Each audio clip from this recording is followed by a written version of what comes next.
L'Avent, issu du mot latin adventus, qui signifie la venue, l'arrivée, est la période de préparation à la venue du Christ.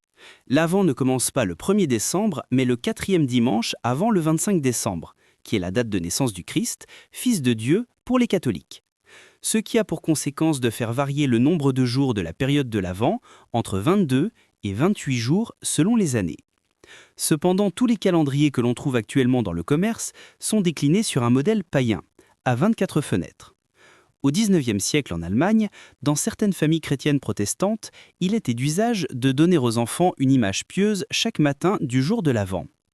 Une autre tradition consistait à tracer 24 traits à la craie sur l'encadrement d'une porte et de demander aux enfants d'effacer un trait chaque jour. L'invention du calendrier de l'Avent est attribuée à l'allemand Gerhard Lang. Lorsqu'il était enfant, sa mère avait eu l'idée originale d'accrocher 24 vibelets, petits gâteaux souabe, sur un support cartonné que ses enfants pouvaient déguster jour après jour. Devenu adulte et travaillant dans le milieu de l'imprimerie en tant qu'éditeur de livres illustrés médicaux bavarois, Gerhard Lang a eu l'envie de partager cette tradition issue de son enfance et entreprit la commercialisation du tout premier calendrier de l'Avent en 1908. Ce calendrier fut commercialisé sous le nom de calendrier de Noël ou Weihnachtskalender dans la langue d'origine. Il s'agissait de 2 supports cartonnés. Le premier support contenait 24 images pieuses à découper et le deuxième comportait 24 fenêtres numérotées contenant un verset à lire destiné à accueillir les images. La dernière image, beaucoup plus grande que les autres, représentait l'enfant Christ vêtu d'une robe blanche.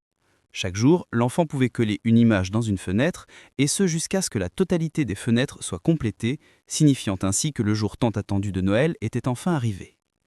Le succès fut immédiat, et l'homme d'affaires, mais aussi passionné, chercha d'autres idées et proposa chaque année une nouvelle version de son calendrier. Fenêtre à ouvrir, maison avec chocolat, même une version en braille. La particularité de ces calendriers était la grande qualité de ses gravures, riches en détails.